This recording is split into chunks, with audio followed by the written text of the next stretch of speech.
नमस्कार। जैसा कि मैंने पिछले अपने वीडियो में कहा था कि मैं एक पॉडकास्ट सीरीज़ शुरू कर रहा हूँ जिसका नाम होगा नागपुर के संतरे। आज हम उसका पहला भाग शूट करने जा रहे हैं। आज के जो मेरे मेहमान हैं उनके बारे में मेरा मानना ऐसा है कि दो आत्माएं चली थी जन्म लेने।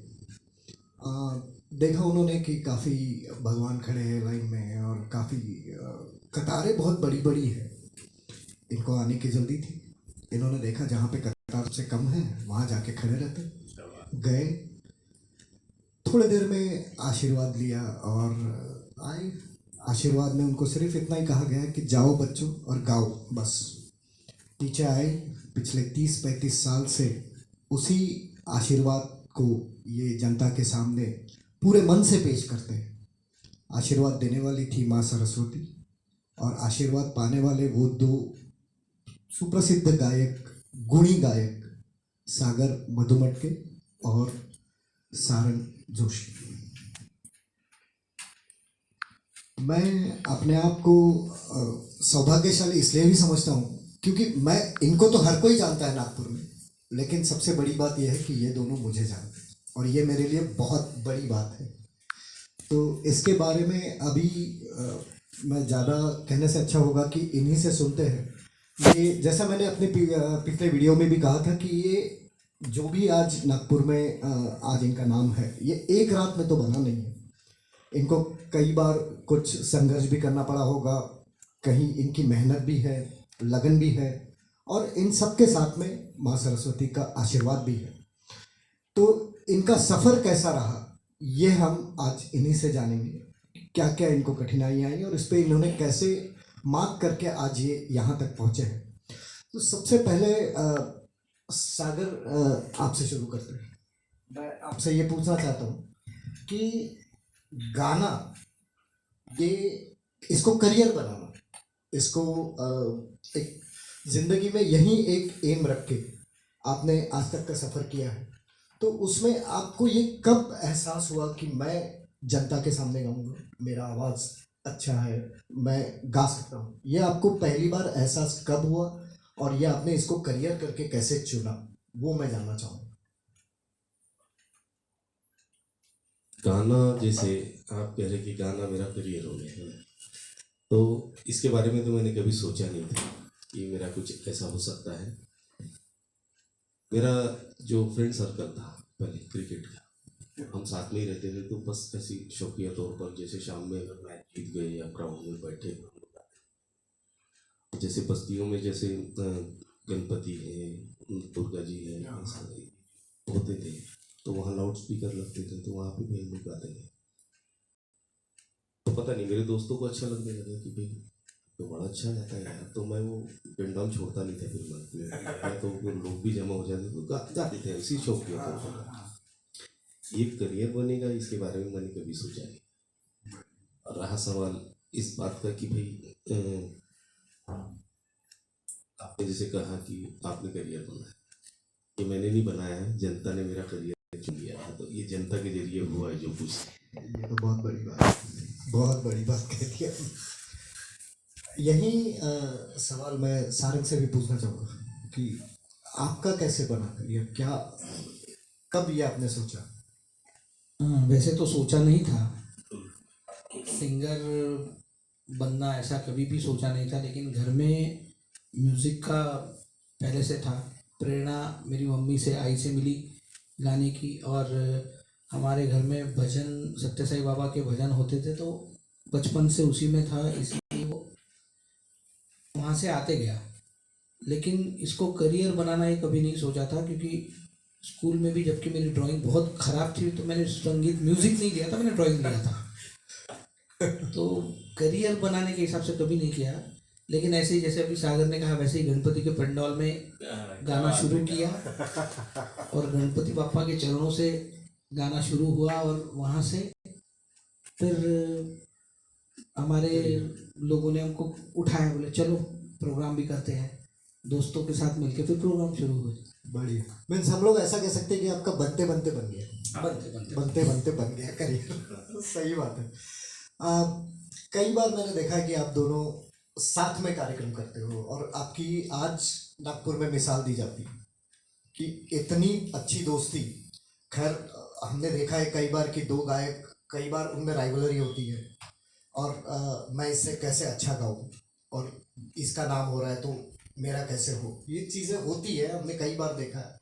लेकिन आप दोनों में मैंने देखा है कि इसका नाम सागर का नाम कैसे बढ़े इसकी सारंग चिंता करता है और सारंग को कैसा अच्छा ज़्यादा लोग अप्रिशिएट करें इसकी चिंता सागर करता है। ये मैंने बहुत रेयर देखा है, लेकिन ये बहुत प्यारी क्वालिटी है। तो मैं ये जानना चाहूँगा कि ये दोस्ती का जो सिलसिला है ये कैसे शुरू हुआ, कब शुरू हुआ और क्यों शुरू हुआ, ये सबसे इम्पोर्टेंट है मेरे लिए। इसका जवाब सागर से ज़्यादा मैं दे सकता हूँ, बिल्कुल। क्योंकि हम लोगों की दोस्ती बहुत पुरानी नहीं है। हार्डली कितना 12-13 साल पुरानी हमारी दोस्ती है। और नागपुर का एक बहुत बड़ा मीडिया ग्रुप है, लोकमत ग्रुप। एक बार उन्होंने किशोर दा के जन्मदिन के उपलक्ष्य में एक दिन पहले, जैसे 4 अगस्त 4 अगस्त उनका जन्मदिन रहता है, तो 3 अगस्त को उन्होंने नागपुर में जो जो किशोर दा के गाने गाते हैं उन लोगों को जस्ट बुलाया था कि टॉक इनवाइट किया था और बैठ के सिर्फ किशोर दा के बारे में बात करेंगे और ऐसा एक उनका एक ऐसा प्रोग्राम था। तो उसमें मुझे भी बुलाया गया, जबकि मैं किशोर दा के गाने, हर कोई हमारी जनरेशन का हर कोई शुरुआत करता है किशोर दा के गानों से, तो मैं भी उस समय वो गाता था, तो इसलिए मेरे को भी बुलाया गया। वहाँ पे जब मैं बैठा था तो सारे लोग थे। थोड़ी देर बाद एक बंदे की एंट्री हुई जिसके से बड़े बड़े बाल थे, पोनी टेल सा बांधा हुआ, और वो जब अंदर आया दरवाजे से तो उसको देखते ही ऐसा लगा कि यार ये बंदे से दोस्ती करनी चाहिए। अच्छा। उसके पहले मैंने सागर को कभी भी नहीं देखा था, लेकिन जब उसको पहली बार उसको मैंने देखा ना, तब ऐसा लगा कि ये बंदे से दोस्ती करनी चाहिए, और तब से हमारी दोस्ती शुरू हुई। बढ़िया है, बहुत अच्छा। आप कुछ कहना चाहेंगे इसके लिए? बिल्कुल कहना चाहूँगा। उस टाइम में जब मुझे बुलाया गया था वहाँ, तो मैं लेट भी आया था क्योंकि मजबूर था थोड़ा, मैं तबीयत वगैरह ठीक नहीं था। अच्छा, हाँ। तो आया। मैंने भी सारंग को नहीं देखा, सिर्फ सुना था कि बहुत अच्छा गाते हैं सारंग जैसा। पहली बार वहाँ मुलाकात हुई, सामने बैठा लेकिन फिर भी नहीं पहचाना मैं सारंग यही है ना? हाँ। तो ये ऊपर वाले या भोलेनाथ का करिश्मा समझो, जो आज मेरा दोस्त है, ऐसा दोस्त दूसरा नहीं है मेरे पास। नहीं, वही ये मैं इसीलिए भगवान मैं की जानना कृपा चाहता है था कि ये मेरे लिए बहुत बड़ी बात है। अच्छा दोस्त मुझे मिला। अब म्यूजिक फील्ड में मेरा बहुत, तो मतलब ऐसा बहुत बड़ा दोस्ताना नहीं है, संबंध सभी से, लेकिन दोस्त एक ही है। बहुत बढ़िया, सारंग। बहुत सही, बहुत ही सही बात है। कई बार ऐसा होता है कि ये जो दोस्ती है इसको कई लोग अलग तरीके से देखते हैं, और ये जो फील्ड है हमारी आर्ट की जो फील्ड है इसमें टांग खींचने वाले भी बहुत होते हैं कि अच्छा इसने ऐसा कार्यक्रम किया, अभी इससे अच्छा मैं करता हूँ। तो आप दोनों के लाइफ में कभी ऐसा हुआ कि कभी आपको गाने के लिए बुलाया लेकिन फिर किसी ने ऐसा करके आपको दूसरे दिन ये बोला गया कि आप नहीं गा रहे हो, कोई और गा रहा है? ऐसा ऐसा इसको इंसल्ट मैं नहीं कहूँगा, लेकिन ये एक तौर से राजनीति भी हो सकती है, एक तौर से मुझे बड़ा बनना है तो मैं, जैसा आप लोग कहते हैं ना, अक्सर स्कूल में हमने सुना है कि एक लाइन खींचना है, उससे अगर आपको वो लाइन छोटी करना है तो उससे बड़ी लाइन खींच लो, उस लाइन को रबर से मिटा के छोटी करने में कोई मतलब नहीं है। तो लेकिन ऐसे भी होते हैं कि उस लाइन को रबर से मिटाने वाले भी लोग हैं। तो ऐसा आपके साथ कभी हुआ क्या? क्योंकि आपका 30-35 साल का करियर है और 30-35 साल के करियर में कई बार आपको ऐसा भी हुआ होगा कि टांग खींची गई है या फिर इग्नोर किया गया है। तो ऐसा कोई ये मैं इसलिए सवाल पूछ रहा हूँ, ये सवाल पूछना इस इंटरव्यू का मकसद नहीं है। मेरा मकसद मेन ये है कि आपने इससे ओवरकम कैसे किया, आपने इसको इग्नोर कैसे किया, और ये सब छोड़ के आपने गाना, ये सिर्फ एक एम रख के आपने इस पे कॉन्सेंट्रेट कैसे किया, ये दिल तक नाप ले जाके, ये मुझे पूछना है। सर ये बड़ा अच्छा सवाल किया आपने। देखिए संगीत भगवान की पूजा के लिए होता है, रहा सवाल ये टांग खींचना, फिर ये इसको आगे नहीं आने देना, मुझे ऊपर जाना है ना, वो होता तब है जब ऑर्गेनाइजर कलाकार हो। अच्छा। ऑर्गेनाइजर अगर सिंगर है तो वाजिब है, हो सकता है ऐसा, और उसमें कोई बुराई नहीं। वो अगर वैसा कर रहे हैं तो उनका बिजनेस है। मैं यहाँ मानता हूँ इस बात को कि अगर मेरे ना रहने से अगर उनकी प्रसिद्धि बढ़ती है तो ये बहुत अच्छी बात है। इसकी तो मेरी चीज तो उसी बहुत बढ़िया, है ना सर? बहुत बढ़िया। आप कुछ कहना चाहेंगे सर? सारंग के साथ ऐसा कभी? ऐसा तो होता है, सभी के साथ होता है, लेकिन मेरा ये मानना है कि उसके बारे में सोचते रहने में कोई मतलब नहीं है।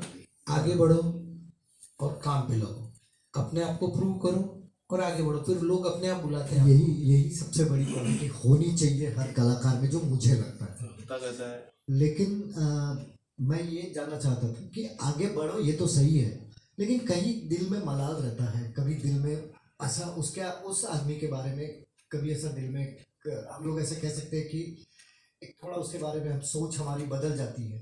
तो ऐसा तो वो आपने मेनली उसको कैसे इग्नोर किया, वो मेरे लिए ज़्यादा इम्पोर्टेंट है। ये जो आपने कही बात सारंग की, आगे बढ़ो वो तो सही है, लेकिन कभी दिल में किसी के लिए मलाल रखे कि अब ठीक है इसने ऐसा किया ना, अब इसके साथ में कभी नहीं खाऊं, ऐसा कभी आपने सोचा कि? नहीं, ऐसा कभी नहीं सोचा कि इसके साथ कभी नहीं गाऊंगा, लेकिन मलाल तो रहता है जब कोई आपको गाने के लिए शो में बुलाता है और पूरा शो सिर्फ स्टेज पे बिठा के रखता है। अच्छा, ऐसा भी हुआ है? ऐसा भी हुआ है, पूरे शो में सिर्फ एक गाना आखिर में गाने मिलता है, बाकी सिर्फ बैठे रहना पड़ता है 3 घंटा, तो वो थोड़ा सा तकलीफदायक होता है as a musician, as a singer. आपके साथ भी हुआ है? मेरे साथ 35 साल में कम से कम 15 साल यही हुआ है। मगर मैंने उस चीज़ को उस ढंग से नहीं लिया। मैं यही सोचते रहता था कि भाई मैं शायद गया अभी स्टेज के लिए, तो मुझे अपनी तैयारी करनी चाहिए। अगर जहाँ भी मुझे मौका मिल जाए, बहुत सही बात है। जहाँ भी मुझे मौका मिलता है तो मेरा प्रेजेंटेशन अच्छा होना चाहिए कि दोबारा वो ऑर्गेनाइजर जो मुझे इग्नोर कर रहा है उसके करीब जाना चाहिए। उसके दिल तक नहीं पहुंचा तो क्या है फिर? क्या है? तो वो गलत नहीं है। वो हमको अगर ऐसा भी कर रहे तो हो सकता है कि उनकी नज़र में आगे वाला बहुत अच्छा है ना, तो कोई बात नहीं। तो इन्हीं चीज़ों से तो सीखते वो हैं। जो आगे वाला कर रहा है तो तो उनसे हमको सीखना है, बहुत वही सीखना पड़ता है। बहुत जरूरी है ये, अगर हमने यही होना चाहिए हमारे। इस बात को अगर हम सोचते ही रहेंगे कि भाई और दुख लेकर बैठेंगे अपने मन में कि नहीं यार हमको मौका नहीं मिला, कोई बात नहीं, हमने तो हमारे लिए की है, ट्रक भर दिया है, साउंड चढ़ा दिया है, पर्दे बांध दिए। अच्छा, ये भी काम आप दोनों ने किया है? लालच सिर्फ एक गाना मिलेगा आपको, ठीक है, कोई प्रॉब्लम नहीं, लेकिन वहां जाने के बाद में ऐसा कुछ नहीं होता था। तो हम लोग सिर्फ वो पिकनिक समझ के आ जाते थे वापस, फिर अपने काम से लग गए, है ना? यही होता है। ये एक्चुअली मैं अभी के जनरेशन से यही कहना चाहता हूँ कि ये सारी चीज़ें आज कई बार हमने देखा है कि एक गाने के लिए मेरे ख्याल से सारंग 3-3 घंटा बैठा हो, 3-3 घंटे बैठे हुए आप, सॉरी, एक गाना मिलेगा। जैसे कि अभी सागर जी ने कहा कि पर्दे लगाए, ट्रक में सामान भरा, एक गाना मिलेगा। ये जो एक गाना मिलेगा, ये जो गाने के प्रति जो लगन है, ये उसमें से आता है। इसमें पैसे कितने मिलेंगे, फेम कितना मिलेगा, लोग कितना अप्रिशिएट करेंगे, ये नहीं है, दिल से गाना है। और इसमें एक मैं दर्ज करना चाहूँगा यहाँ पे एक वाकया जब मैंने सुना था, नागपुर में एक जगह प्रोग्राम था, उस दिन सारंग गाने के लिए था और 2.5 घंटा सारंग गा रहा था। सामने में 20 से 25 लोग थे, दुर्गा पूजा का समय था वो, लेकिन मैंने कहीं भी एक बार सारंग को इस तरीके से नहीं देखा कि यार 20-25 लोगों के लिए तो गा रहा हूँ। क्या उसने जो उस दिन गाया है वो पूरे मन से, पूरे दिल से गाया। कहीं उसके गाने में चलता है वाला हिसाब मैंने देखा नहीं। और यही चीज मैंने सागर भाई के इसमें भी देखी है। जब भी वो गाते हैं, सामने ऑडियंस कैसा है क्या है, इट इज सेकेंडरी। ऑडियंस तो हर कलाकार को चाहिए, लेकिन ऑडियंस कैसा है क्या है, इट इज सेकेंडरी। जब आप गाने के लिए हो रहे हो तो वो सरस्वती का मंदिर है, और वहाँ उस गाने के साथ पूरा इंसाफ करना, ये क्वालिटी मैंने जो नागपुर में कई लोगों में देखी है, कई बहुत कम लोगों में देखी है, उसमें ये दोनों का है, ये मैं मानता हूँ। और इसके लिए मैं आप दोनों का बहुत दिल से फैन हूँ। मैं जो फैन हूँ वो ऐसा सिर्फ गाने के तो आपके हजारों लोग फैन हैं, लेकिन मैंने जो आपको अलग तरीके से देखा है वो मेरा फैन होने का सबसे बड़ा मोमेंट है। नहीं, सागर का मैं बताना चाहूँगा कि बिल्कुल ऑडियंस 2 है या 2000, और वो कैसी भी रहे ऑडियंस, कहीं कहीं कई बार ऐसा होता है कि एक ठंडी ऑडियंस मिलती है और कहीं कहीं बहुत एकदम जोश से भरपूर रहती है। वो किसी भी टाइप के ऑडियंस को नाचने में नचाने में माहिर है। वही तो क्वालिटी। वो मैंने तो वो 2 भी रहे तो वो 2 और 20 को फोन करके बुलाएंगे कि यार आ जाओ, बहुत अच्छा प्रोग्राम चल रहा है। वो उसकी क्वालिटी है सागर की। यही क्वालिटी है ना, ये एक्चुअली आप दोनों जो कर रहे हो वो संगीत नहीं है, ये मेरे हिसाब से पूजा है। बिल्कुल। और जब जो आप लोग इसको देखते हो, और यही क्वालिटी मुझे आपके सामने नतमस्तक होने को मजबूर करती है। नहीं, सागर की मैं और एक क्वालिटी आपको बताऊंगा। दोस्त हैं तो दोस्त के बारे में बिल्कुल मैं गर्व से बोलूँगा कि जो आपने पहले बोला था कि 2 गायकों में जनरली राइवलरी होती है, और ऐसा कई कई जगह देखने मिलता है, टॉप टू बॉटम हर जगह ऐसा रहता है। लेकिन यही बंदा ऐसा है जो खुद किशोरदा के गाने गाता है, वॉइस ऑफ किशोर से, किशोर के नाम से मशहूर है। ये किशोरदा का कोई एक आध गाना ऐसा रहता है, वो हम प्रैक्टिस में ये गाता है और स्टेज पे मेरे को ढकेल देता है, ये गाना तू गाएगा जा। एंड टाइम पे। हाँ, एंड टाइम पे इसने मेरे को कई बार ऐसा स्टेज पे धकेला है, और बाद में वो गाना गा के मैं जब आता हूँ वापस तो उसके बाद बोलता है कि ये गाना हर बार तू ही गाएगा। लेकिन इसमें मुझे ये लगता है ना कि इसमें दोस्ती तो है, लेकिन सबसे बड़ी बात है कि सागर भाई का आपके ऊपर जो कॉन्फिडेंस है, वो कॉन्फिडेंस भी बहुत मायने रखता है। क्यों? कि उनको मालूम है कि यार वॉइस ऑफ किशोर कुमार तो मैं हूँ, लेकिन सारंग भी अच्छा ही गाएगा। ये जो कॉन्फिडेंस है, हाँ, तो वो ये अच्छा, दोस्त ही ले सकता है। हाँ, तो ये वो rival अच्छा वाला नहीं ले गाने सकता। के लिए वो गाना, बॉम्बे में तो ढकी मैं वो गाना अच्छा गाने के लिए वो जो मेरे अंदर कॉन्फिडेंस भी पैदा करने वाला यही है ना। तो वही तो मैं कह रहा हूँ, यही तो दोस्ती है। उसको खुद को तो कॉन्फिडेंस है, लेकिन मेरे अंदर कॉन्फिडेंस बनाने वाला भी यही है। यही तो दोस्ती है ना, कि एक दूसरे को साथ लेके, एक जब मैं ऊपर जा रहा हूँ तो दूसरा भी ऊपर आना चाहिए। ये जो बात है आप दोनों में, ये बहुत बहुत रेयर क्वालिटी है, और यही आज की जनरेशन को सीखना चाहिए कि मैं तो बड़ा हुई, ये मुझे मालूम है, मेरा सिंहासन कोई हिला नहीं सकता, लेकिन मेरे साथ में जो मेरे साथ जा रहा है, मेरा दोस्त है, वो भी उतना ही बड़ा है। वो कोई मेरे से एक कदम पीछे है या एक कदम आगे, ऐसा नहीं है। आप दोनों जो साथ साथ चलते हो, ये मेरे लिए बहुत बड़ी बात है। एक बात सर मैं बताना चाहूँगा आपको, ये मेरा दोस्त है इसीलिए तारीफ कर रहा है, लेकिन वैसा होता नहीं है। मैं इसको हमेशा ढकेल देता हूँ कोई भी जगह। हम गए थे जू क्लब में मुझे ही बुलाया था, हम साथ गए थे मुंबई। वहाँ वैसा कि तारक मेहता की पूरी टीम सामने बैठी है, उल्टा चश्मा वाला, तो सबके सब हाँ। अब मैं गा रहा था, सारंग बैठा था नीचे। अब सारंग बताएगा कि मैं बता दूं? सारंग बताएगा। अभी आगे का किस्सा सारंग बताए तो ज्यादा अच्छा रहेगा। मुझे बड़ा अच्छा लगता है तब जो नहीं, ये बदमाशी थी इसने क्या किया, मैं साउंड ऑपरेटर के बाजू में खड़ा था कि इसका टोन थोड़ा क्या है। अभी मैं एक रिकॉर्डिस्ट हूँ, मेरा स्टूडियो है, तो मैं थोड़ा सा वो साउंड के हिसाब से भी मैं देखता हूँ। तो मैं साउंड ऑपरेटर के पास खड़ा रह के इसके माइक का क्यों ऐसा करो। मैं चालू तो इसका बढ़िया चल रहा था, किशोरदा के गाने मस्त चल रहे थे। अचानक इसको क्या हुआ पता नहीं, मैं थोड़ा जाके आता हूँ बाहर, मेरे को ठीक नहीं लग रहा, और इसने जो ऑर्गेनाइजर थे ना उनको बुलाया और उनके कान में बोला कि वो जो खड़ा है ना, आप उसको गाने के लिए बुलाइए। वो अब इसने बोलने के बाद वो मना नहीं कर सकते हैं। वो मेरे पास आए, बोले सारंग भाई और सागर भाई को थोड़ा ब्रेक चाहिए, थक गए हैं, तो 1-2 गाने आप गा लो। बोला मैं ऐसे ही गया था, मतलब मैं कोई शो के अटायर में नहीं था, नॉर्मल अपना फॉर्मल में था। मैं दोस्त उसके साथ गया था, और मैं बोला यार ये तो गड़बड़ हो गई। यानी इसने वो ऑर्गेनाइजर को बोला था आऊँगा, अकेला नहीं आऊँगा, आएगा तो मेरा दोस्त साथ में आएगा, तो मैं नहीं आऊँगा। इसने मुंबई के ऑर्गेनाइजर से इतने टसन करने वाला नागपुर का एक ही आर्टिस्ट है।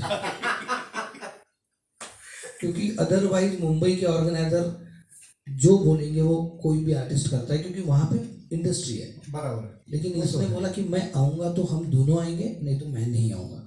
तो उसको बेचारे को मजबूरन मेरी भी फ्लाइट की टिकट बनानी पड़ी, मेरे लिए भी होटल का रूम करना पड़ा। और वहाँ पे जूहू क्लब में बोला ठीक है बैठता हूँ, फिर क्या करूँ, ये अब इसने बोल दिया, थक गया है तो मैं भी थोड़ा ठीक लगे यार, चलो उसको थोड़ा आराम हो जाए, एक आध दो गाने गा लेता हूँ, तब तक वो रिलैक्स हो जाएगा। एक गाना हुआ, दूसरा हुआ, फिर वो बाजू में को सिंगर बैठी थी, वो मतलब उनको बोला डुएट, एक आध डुएट, एक हुआ, दो हुआ, ऐसे करते करते मैं 6-7 गाने गा लिया। ये बंदा आने का नाम ही नहीं, इसका पता ही नहीं। और बाद में मैंने जस्ट थोड़ा सा सब मुड़ के देखा तो पीछे की विंडो से वो देख रहा था। और वहाँ पे अब मैं इसके जैसा तो मैं उतना प्रेजेंटेशन मेरा नहीं है जो इसका है, इसका परफॉर्मेंस, इसका प्रेजेंटेशन बहुत ही जोरदार है। बहुत सी चीज़ें अभी अभी मैं सीख रहा हूँ इससे कि परफॉर्मेंस कैसा देना है। तो मैं अपने पुराने गाने, मंदाड़े, तलत महमूद, रफ़ी साहब के और ए मंदा के, ऐसे गाने अपने जो आ रहे थे अपना, तो मैंने देखा कि पूरे जितने भी सीनियर सिटीजन्स थे सामने आके बैठ गए चेयर लेके। और बोला यार ठीक है सुनाओ फिर।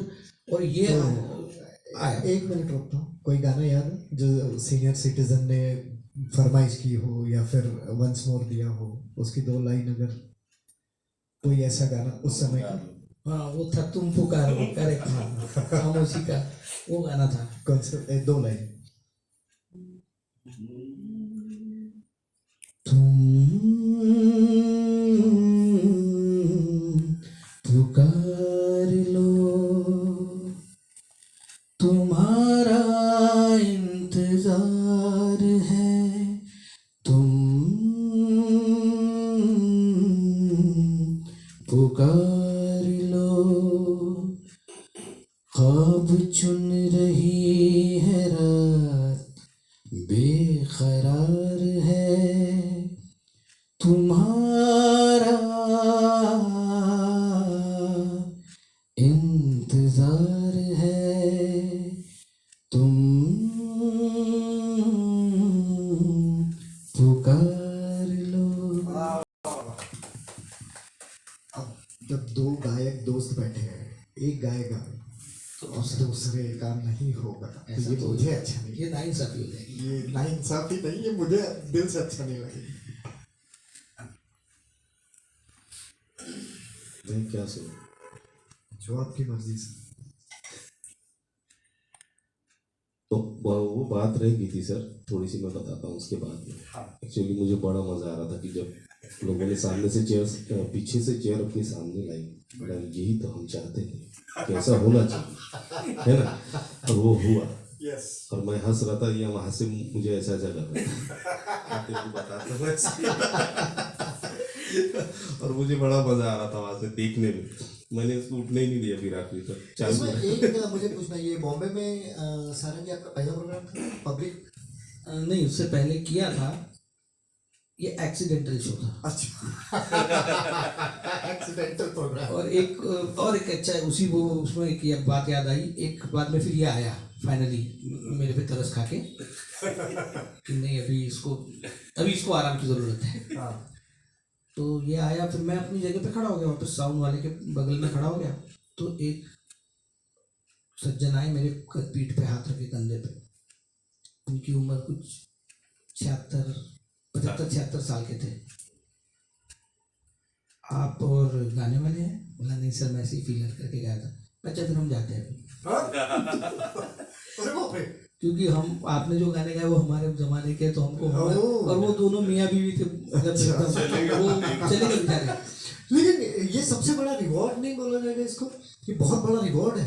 हाँ तो मतलब मेरे लिए तो बहुत ही, और वो बहुत उसका अच्छा श्रेय मैं है। इसको देता हूँ। नहीं सवाल ही नहीं, उसका श्रेय इसको। तो वो इन्हें आप मेरे को बताओ कि अनडाउटेबली ऑर्गेनाइजर ने इसको बुलाया और ये ऑर्गेनाइजर को बोल रहा है कि वो गाएगा, ये इसके लिए बहुत बड़ी हिम्मत लगती है। वो भी मुंबई के ऑर्गेनाइजर और ऑडियंस के सामने, ऑडियंस के सामने, क्योंकि ऑडियंस सागर भाई को सुनने आई। फिर एक बंदा आया, उसने बुलाया, आपको उधर सर बुला रहे हैं, मैं बोला अभी कुछ टेंशन आ गया, बोला कुछ तो भी गड़बड़ है कि क्यों गाया, उनको हमने उनको बुक किया था, तू क्यों गाया। वहाँ पे एक ऐसा लंबा चौड़ा आदमी सब खड़े थे, वो पीठ मेरी तरफ थी, मैं गया तो बोले ये सर आपको बुला रहे। ठीक है, तो उनको ऐसा किया, वो मुड़े, वो थे अजिंक्य देव, अरे बाप रे, मराठी के बहुत हाँ, बड़े हाँ, एक्टर, रमेश देव जी के पुत्र। हिंदी में भी काफी काम किया। हिंदी में भी बहुत काम किया उन्होंने। और वो ऐसे मुड़े मेरी तरफ देखे और गले लगा लिया। वाह फिर मराठी में बोले काय गायलास मित्रा, बस हो गया। बोला ये इसने मेरे लिए बहुत बड़ा काम कर दिया वहाँ पे। बहुत बड़ी बात है, इतनी बड़ी बहुत बड़ा अपॉर्चुनिटी इसने मेरे को वहाँ पे दी बहुत सही। कि मतलब इस जिंदगी भर, मतलब इसको थैंक्स बोलूंगा तो गुस्सा आएगा ना इसको, इसलिए मैं बोलता नहीं थैंक्स। नहीं तो अभी सागर भाई गाना गाना क्या सुनाऊंगा?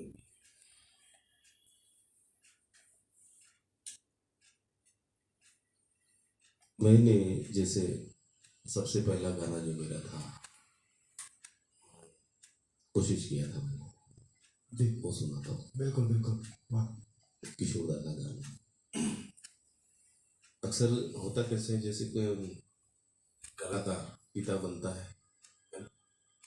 मैंने भी कहीं से सुना था, कोई गीत सुना था, वाह वाह वाह। तो वो गीत ये था, दूर गगन की छाँव में, आज चल के तुझे, आ चल के तुझे मैं लेके चलूं एक ऐसे गगन के तले,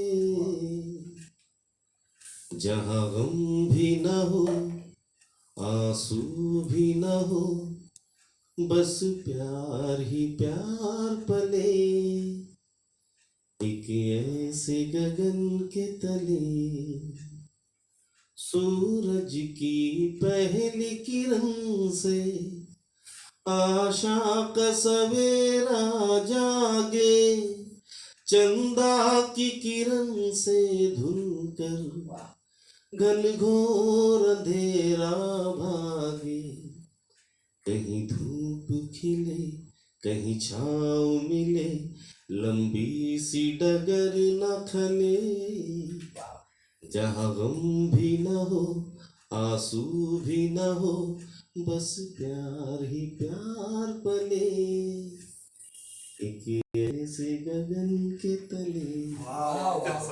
थैंक यू वेरी मच। अब क्या बोलूं इसके बाद, मेरा बोलना ही इतने बेसुरे आदमी को बोलना नहीं चाहिए, बट कुछ बस एक दो सवाल बाकी है मेरे। मुझे ये पूछना था कि मैंने एक बहुत बड़े आर्टिस्ट का एक बार इंटरव्यू देखा, वो बहुत इंटरनेशनली फेम आर्टिस्ट है, तो उन्होंने कहा था कि इंटरव्यू में कि बोले हमारा जो प्रोग्राम जब होता है तो बड़ी तादाद में लोग देखने आते हैं, महंगे महंगे टिकट खरीदे जाते हैं, लेकिन बोले जब मैं अपने घर में तबला बजाता हूँ तो हमारी माँ कहती है कि हो गई खिटखिट शुरू। तो बोले आप लोगों के लिए तो वो हम लोग बहुत बड़े आर्टिस्ट हैं, लेकिन हमारे घर में तो बोले हमको खिटखिट बोला जाता है। तो ऐसा कभी आप लोगों के साथ हुआ है सागर भाई, सारंग जी की, आप घर में बड़े मूड में हो, गाना है और आपकी वाइफ ने या माता जी ने ऐसा कभी बोला है कि ए बाबा बस कर, अभी थोड़ी देर हमको जरा शांति से रहने दो, ऐसा ये घर की मुर्गी दाल बराबर जो कहा जाता है, ऐसा कभी हुआ है आपके साथ में? हाँ हुआ है ना, हुआ है, मेरे साथ तो हुआ है। मेरा कभी कभार ऐसा बैठे बैठे मूड लग जाता है तो मैं इतना जोर जोर से गाने लगता हूँ, तो मेरी माँ अंदर से फिर किचन से चिल्लाती है, अरे गला मत फाड़, ये तेरा स्टेज नहीं है। हाँ, ये तेरा स्टेज नहीं है, क्योंकि उनका कुछ अलग चलते रहता है और अपना अलग चलता है। फिर कोई भी गाना रहे फिर वो चिल्ला के गाते हैं ओपन इसमें, तो होता है। फिर एक बार मूड बन गया तो मूड फिर बन गया तो फिर गला खुल जाता है। गला खुल जाता है। घर वालों के लिए वो गला फाड़ना होता है। हाँ, वो तो उनके लिए वैसे ही है अभी भी। आपके साथ में हुआ कभी ऐसा?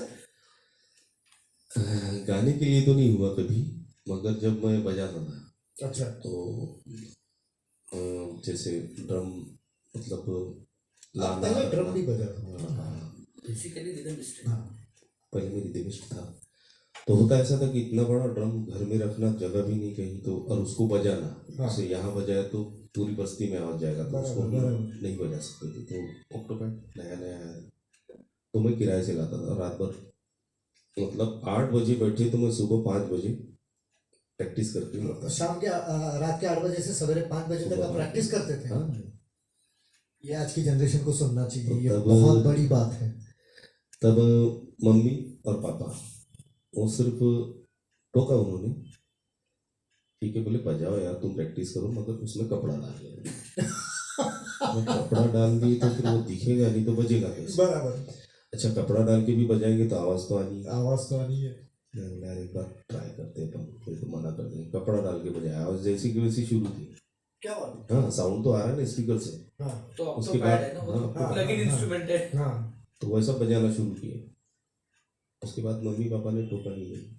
बहुत सही, ये इनोवेशन बोल सकते हैं इसको, कपड़ा डाल के। और ये किसने बोला था, मम्मी ने पापा ने? पापा बहुत सही, उनका भी सोचना अलग तरीके से था। बढ़िया यार, ऐसा कई बार हमने देखा भी है कि घर में इतनी अहमियत नहीं दी जाती है अपने टैलेंट को। बट हाँ एक है कि हम जब हमारा बाहर जब नाम होता है तो सबसे ज्यादा प्राउड घर वाले ही फील करते हैं, वो भी बहुत पहला बड़ी बात, मोटिवेशन घर से ही मिलता घर से ही मिलता है। और ये बहुत बड़ी बात होती है, घर वालों का सपोर्ट भी उसके लिए बहुत जरूरी होता है। इसके बारे में मैं बताऊंगा सर। पहले कैसा था कि हम लोग जैसे अब ये हो गया, जैसे मैंने घर की प्रैक्टिस की बात की, तो हम लोग पहले रामनगर मेडिकल स्क्वायर टुकड़ू जी चौक से रामनगर साइकिल से जाते थे। हाँ। योगेश ठाकर ऑर्केस्ट्रा में था ये। तो तब मैं रिदम भी बजाता था, ड्रम बजाता। तो हम वहाँ पर भी 8 बजे शुरू होते थे। पहले तो कुछ था नहीं कि 10 बजे बंद करना है तुमको, ऐसा वो भी चलता था 2, 2:30, 3 बजे तक। मगर हम लोग साइकिल से जाते थे। साइकिल से जाते थे। हाँ तो वो तो साइकिल से गए हम चलाते हुए, मगर हमसे क्या क्या गलती हुई है। तो साइकिल की सीट बजाते बजाते हम घर पे पैदल जाते थे रामनगर से, सुबह 5 बजे घर पहुंचते थे। ये मेहनत है, और ये गाने के लिए ली गई मेहनत है, ये दिखाने के लिए नहीं है जी वो बहुत इम्पोर्टेंट है। और जैसा मैं कह रहा था कि घर वालों का जो साथ होता है, मीन्स आप दोनों की वाइफ, क्योंकि कई बार कार्यक्रम रात को 1-1:30 बजे ख़त्म होता होगा, तो घर में जाने के बाद आपको जो वेलकम मिलता होगा वो भी एक, ये तो मैंने एक ऐसे ही मजाक में पूछा कि घर की मुर्गी दाल बराबर, लेकिन उनका जो सपोर्ट है वो एक आपके लिए बहुत बड़ा मेरे ख्याल से बैकबोन बोल सकते हैं आप उसको। बिल्कुल। कि वो आपका बैकबोन है, अगर वो मना कर दे तो बहुत मुश्किल है हमारे लिए हो जाएगी सही। कि अच्छा अच्छे सिंगर्स को हमको सुनने नहीं मिलेगा। ऐसा सर इस बारे में मैं बोलूँगा, वो घर में मम्मी पापा वाइफ तो ऐसा बोल देते कि यार बंद करो, मगर वो हमारे रीढ़ की हड्डी है। सवाल अगर वो सही नहीं रहेंगी तो हम चल भी नहीं पाएंगे। चल भी नहीं पाएंगे, तो वो उनका तो बहुत बड़ा एहसान है कि बहुत हमको इतना तो भी बर्दाश्त कर लेते हैं। नहीं, उनका एहसान, उनका आशीर्वाद जी। और उनका मैं साथ हूँ इतना कहना भी बहुत बड़ी बात है, ये बहुत और बड़ी हमेशा साथ में ही है, है, आज तक साथ में है। वो बोल देते हैं कभी कभी गला मत फाड़ देते, मेरी- लेकिन वो गला वो मत तो फाड़ के मत- पीछे वाली जो सोच हाँ। है वो भी बहुत इम्पोर्टेंट। मेरी बीवी तो ऐसे है कि पब्लिक तालियां बजा रही, वंस मोर बोल दिया, सब हो गया। वो घर में आके बताती थी "हाँ, ऐसा करो, वो ऐसा।" तो ये बहुत बड़ी चीज़ है, हाँ। वो बताना चाहिए। क्रिटिक अगर घर में ही हो बिल्कुल। तो वो भी एक प्लस पॉइंट हो जाता है। गाना नहीं आता लेकिन समझता बहुत है, वो बरोबर बताए। है, वो होना चाहिए, क्योंकि हर बार कोई आपको आके वाह वाह वाह कितना अच्छा गाया, वो तो- बहुत बढ़िया हुआ, वो तो सब लोग बहुत सही हुआ, वो सब। लेकिन बीवी जिस हक से बोल सकती है कि यहाँ यहाँ गलत हो वो, और आप उसको अगर पॉजिटिव वे में ले तो वो बहुत सही होगा आगे आपके लिए।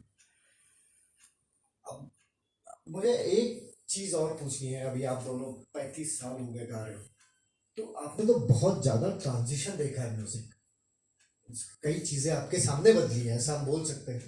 मीन्स आप इतने बुढ़े नहीं हुए अभी, लेकिन 15-16 साल के होंगे आप लोग जब से गाना शुरू किया।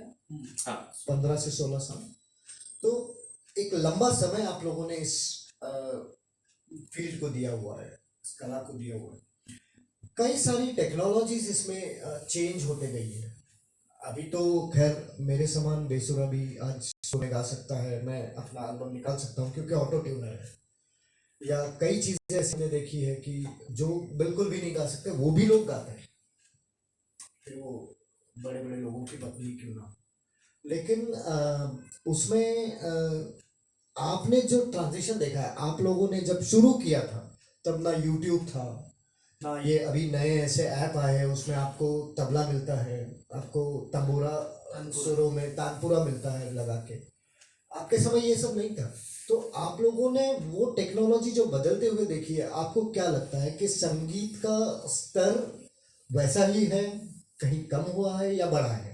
मीन्स आपके हिसाब से एज अ सिंगर आपको क्या लगता है कि वो तकनीक आज के लोगों को मीन्स मदद कर रही है? संगीत को, लोगों को नहीं कहूँगा मैं, लोगों को तो मदद कर ही रही है, लेकिन संगीत को वो हेल्पफुल है या फिर कहीं हार्मफुल है? ऐसा मुझे ये लगता है। नहीं, दोनों भी बातें हैं, मदद भी कर रही है और हार्मफुल भी है। क्योंकि जैसे आपने कहा कि तानपुरा ऐप अभी है, तो वो बहुत ही अच्छा है। उसकी वजह से कोई भी तानपुरा लगा के रियाज कर सकता है। हम लोग तो खैर गाना सीखे नहीं, हम जो भी है ऊपर वाले की देन है, लेकिन आज वो ऐप की वजह से तानपुरा कोई भी अपने मोबाइल में निकाल के ऑन करके सा तो लगा ही लेगा। लेकिन उसका जो दूसरा पहलू है, तानपुरे के तार ट्यून करना, ये सबसे बड़ी कला है। यस। ने मेरी मम्मी आई जब बताती है कि वो जब पंडित प्रभाकरराव देशकर के यहाँ सीखती थी, तो वो साहब गाने से पहले तानपुरे पे लगा के दे, तानपुरे में ट्यून कराओ, तानपुरा ट्यून करो। वो ट्यूनिंग करना सबसे डिफिकल्ट माना जाता था। तो अभी ये ऐप की वजह से तानपुरा ट्यून करने का तो सवाल ही पैदा नहीं होता अभी। हाँ, वो कहीं तो भी खो रहा है। हाँ, एकॉस्टिक इंस्ट्रूमेंट्स का इम्पोर्टेंस कम हो गया। सिर्फ अभी क्लासिकल के महफिलों में दिखता है तानपुरा संगत के लिए, वो भी लेकिन एक इलेक्ट्रॉनिक लगाते हैं, पीछे में दो लोग बजाते हुए बैठे हैं, लेकिन फिर भी उसका जो इम्पोर्टेंस था तानपुरे की तार लगाने का, वो खत्म हो रहा है, वो कहीं मिसिंग है ऐसा लगता है। और आपको क्या लगता है टेक्नोलॉजी को लेकर? टेक्नोलॉजी को लेकर आज जैसे हम लोग पहले गाते थे, हमारे पास तो ये सब था नहीं, और ऑर्केस्ट्रा में तानपुरा बहुत बड़ी बात है। मतलब वो नहीं होता था, हारमोनियम नहीं रहती थी, पूरी तानपुरा बड़ी बात है। प्रैक्टिस करना है तो फिर वो कीबोर्ड में ही करते थे ऑर्केस्ट्रा वैसे। तो हम लोग कैसा है कि जैसे गाना एक बार बज गया, वो सूख दिमाग में रहता था। और तब कैसेट रहती थी, तब कोई सीडी नहीं थी, कैसेट रिवाइंड कर करके कैसेट खरीद लिए, और कैसेट 50 बार टूटती थी, लेकिन उसको जोड़ जोड़ के हम लोग वो गाना कहीं शब्द कट जाते थे उसमें, पेंसिल तो वो करते थे। तो जो सुर लेना है हमको कैसेट नहीं दिए सब, तो वो दिमाग में रहता था। जैसे अभी वंस मोर आया और उसको 1 2 मिनट 3 मिनट भी होने, तो चैलेंज नहीं है मेरा, लेकिन मेरे दिमाग में वो सुर रहता कि भाई अब गाना ही पड़ेगा क्या, मैं म्यूजिशियन को बजाओ नहीं बोलता शुरू कर तो कीबोर्ड, अरे वाह। तो वो बहुत बड़ी बात नहीं, कोई भी चीज को अगर लगन से किया जाए तो वो होता है। आज जो ऑटो ट्यून की बात की आपने, सब गा रहे हैं। आज तो हम देख रहे हैं कि इतने लोग गा रहे हैं कि जो सुनने आते थे वो भी गा रहे हैं, है ना। तो होता कैसा, इसमें हम लोग कुछ बोल नहीं सकते, क्योंकि संगीत जागीर नहीं है हमारी, किसी की नहीं है, ये सबके लिए है ना।